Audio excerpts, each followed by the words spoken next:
नमस्कार विनोद जी, नमस्कार किसान भाइयों। मैं आपको अपने रोटावेटर के बारे में बताने से पहले एक्चुअली आपको ये बताना चाहूँगा कि रोटावेटर है क्या और क्यों इस मशीन की ज़रूरत है और लोग इसको क्या समझ के इस्तेमाल कर रहे हैं, ये समझना बहुत ज़रूरी है। मैं सिर्फ अपनी जानकारी जो है वो आपको पहुँचाना चाहता हूँ। आपको अच्छा लगे तो आप मेरी सलाह को माने, हो सकता है आपसे उससे कुछ फ़ायदा हो।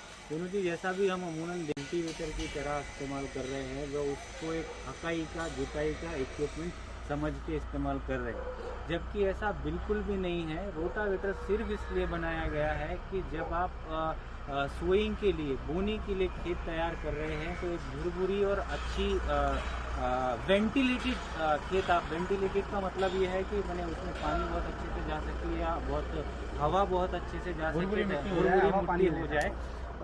तो इसलिए रोटावेटर का इन्वेंशन किया गया। पर लोग क्या कर रहे हैं, रोटावेटर को चला रहे हैं और उसके बाद बोनी कर रहे हैं, जबकि रोटावेटर चलाने का तरीका ये है कि हम पहले डीप कल्टीवेशन करें, यानी गहरी जुताई किसी कल्टीवेटर से या प्लाऊ से, जो भी आपके एरिया में चलता है उस तरीके के कल्टीवेटर से खेत की जुताई करें, उसको गहरी जुताई करें, उसको ढीला करें और बाद में बोनी के पहले रोटावेटर का यूज़ करें, जिससे मिट्टी अच्छी हो जाए और आप बोनी अच्छे से कर सके, बीज बहुत अच्छे से उग सके। पर लोग क्या कर रहे हैं कि कल्टीवेटर ना चलाते हुए डायरेक्ट रोटावेटर चलाने के बाद में बोनी कर देते हैं। ऐसा बिल्कुल ना करें, इससे बहुत नुकसान होता है, क्योंकि रोटावेटर जब चलता है तो वह ज़मीन में एक 5 या 6 इंच तक जाता है और एक चिकनी सी लेयर बनाता हुआ जाता है उसकी ब्लेड, जिससे क्या होता है मिट्टी में पानी का बिठाव बहुत अच्छे से नहीं होता है। तो ऐसी गलती नहीं करें, मेरा यही निवेदन है। रोटावेटर चलाने से पहले कल्टीवेटर चलाएं, उसके बाद रोटावेटर से खेत तैयार करके बोनी करें। आइए अभी हम आपको बताते हैं अपने रोटावेटर के बारे में। किसान भाइयों, ये शायद 5 फीट का रोटावेटर यहाँ पे रखा हुआ है, 6 फीट का रोटावेटर रखा हुआ है। बहुत ही खूबसूरत टॉप मस्त इस पर हमने लगाया हुआ है। इसको पत्ती वाले भी बहुत सारी कंपनियों के आते हैं, पर लुक वाइज वो अच्छा लगे इसलिए हमने ये लगाया हुआ है। हालांकि इसमें ऑप्शन ये भी है कि इसको आप पत्ती वाला भी लगा सकते हैं, कभी भी अगर लगाना चाहते हैं। इसमें मल्टी स्पीड गियरबॉक्स दिया हुआ है। मल्टी स्पीड गियरबॉक्स का मतलब ये हुआ है कि आप रोटर के आरपीएम चेंज कर सकते हैं, ट्रैक्टर की स्पीड के हिसाब से, ट्रैक्टर के एचपी के हिसाब से, मिट्टी की ज़रूरत के हिसाब से आप रोटर जो ब्लेड घूम रही है उनके आरपीएम को चेंज कर सकते हैं। यहाँ पे एक प्रॉपर चार्ट दिया हुआ है कि कौन से गियर लगाने से कितने रोटर आरपीएम आपको मिलते हैं।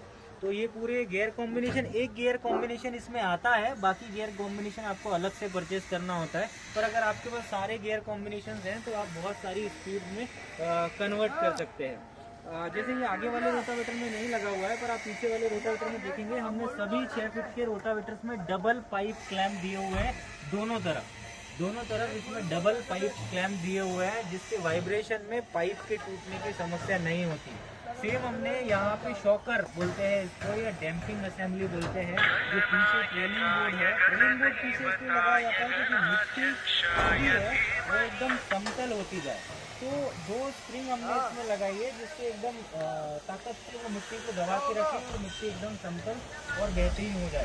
यहाँ पे आप देखेंगे 12 mm की साइड प्लेट हमने लगाई है। आप मैं किसी का नाम नहीं लूँगा, पर बहुत बड़ी लीडिंग कंपनियाँ भी यहाँ पे इस तरफ 6 mm का, इस तरफ 8 mm का या 10 mm का लगा रहा हूँ हैं। हमने दोनों तरफ 12 mm का साइड प्लेट लगाया हुआ है, जिससे मजबूती बहुत अच्छी आपको मिल सकेगी। उसके बाद में हम लोग ट्रांसपोर्ट के लिए अपने डीलर्स के लिए एक स्टैंड लगा के देते हैं। ये स्टैंड जब भी ट्रक लोड होता है तब जरूरत पड़ती है, हालांकि इसकी हम उनको खड़ा करके लोड कर सकते हैं, जिससे मशीन ये डैमेज नहीं होगी। यहाँ पे भी 90 mm का हैवी पाइप दिया हुआ है। यहाँ पर भी ट्रांसमिशन शाफ्ट है, वो भी काफ़ी हैवी लगाई हुई है। साथ में यहाँ पे ये गियर ड्राइव मशीन है। गियर ड्राइव मशीन होने के साथ उसमें गियर की थिकनेस भी बहुत हैवी दी हुई है। यहाँ पे देखिए आप, जो साइड कवर है उसमें बोल्ट काफ़ी पास दिए हुए हैं, जिससे किसी भी तरीके के ऑयल लीकेज की संभावना नहीं रहेगी। उसके अलावा इस पूरे रोटा हम जो मैन्युफैक्चरिंग कर रहे हैं वो 2.5 फीट से लेकर के 7 फीट तक के सभी साइज़ में मैन्युफैक्चरिंग कर रहे हैं। माने छोटे ट्रैक्टर्स के लिए भी है, बड़े ट्रैक्टर्स के लिए भी है। बड़े ट्रैक्टर्स के लिए हमारे पास 4 फीट, 5 फीट, 5.5 फीट, 6 फीट और 7 फीट ये वेरिएंट होते हैं। ये सभी ज़्यादा ब्लेड्स में भी कन्वर्ट किए जा सकते हैं, कम ब्लेड्स में भी कन्वर्ट किए जा सकते हैं। अलग अलग तरीके के रोटर्स हमने डेवलप किए हैं। माने जो भी वेरिएंट्स हमारे हैं, मान लीजिए 6 फीट में अगर एक मॉडल 42 ब्लेड का होता है और एक मॉडल 54 ब्लेड का होता है, तो जो हमारी एक ही मशीन है वो 42 ब्लेड में भी चल सकती है, और अगर आप रोटर चेंज करते हैं तो वो 54 ब्लेड में भी कन्वर्ट हो सकती है। उसको लिए आपको अलग से मशीन खरीदने की ज़रूरत नहीं रहती है। एक स्पेशल ऑप्शन हमने इसमें दिया हुआ है, आप कभी भी रोटर चेंज कर सकते हैं। उसके अलावा लिंकेज का मैंने आपको बताया ही है। यहाँ पे भी सारे लिंकेज बढ़िया हैवी लगे हुए हैं, ये खोले भी जा सकते हैं खराब होने पर। ये हमने पाइप पे वेल्ड नहीं किए हैं, ये खुल सकते हैं। अगर ये कभी खराब होता है इसको खोल के बदला जा सकता है। अमूमन दूसरी मशीनों में क्या होता है कि वो पाइप पे वेल्ड कर देते हैं। अगर पाइप अगर क्लैंप जो ब्रैकेट है वो टूट गया है, खराब हो गया है, तो पूरा चेसी खराब हो जाता है। यहाँ पे ऐसा नहीं है, अगर ब्रैकेट खराब हुआ है तो ब्रैकेट बदला जा सकता है, चेसी बदलने की जरूरत नहीं पड़ेगी। और इसके अलावा हमारे पास और भी बहुत सारे मॉडल हैं, जैसे रोटावेटर में रिवर्स फॉरवर्ड भी एक मॉडल है, उससे हम कोई अगला वीडियो बनाएंगे, जो मिट्टी चढ़ाने के काम में आता है। मिट्टी चढ़ाने के काम में जैसे आप कोई सब्जी भाजी की खेती कर रहे हैं या कुछ गन्ने की खेती कर रहे हैं, तो उसके बीच में आप नाली बनाते हैं और मिट्टी को बाहर चढ़ा देते हैं। ऐसे रोटावेटर भी हमारे पास छोटे ट्रैक्टर्स के लिए उपलब्ध है, तो मिट्टी को बाहर भी फेंकते हैं और साथ में हीलिंग भी करते हैं। मैंने आप उसको 2 तरफ से लगा सकते हैं। एक तरफ से लगा के चलाएंगे तो वो खुदाई करेगा, दूसरी तरफ से लगा के चलाएंगे तो वो मिट्टी को बाहर की तरफ फेंकेगा। ये बहुत उपयोगी यंत्र है। और भी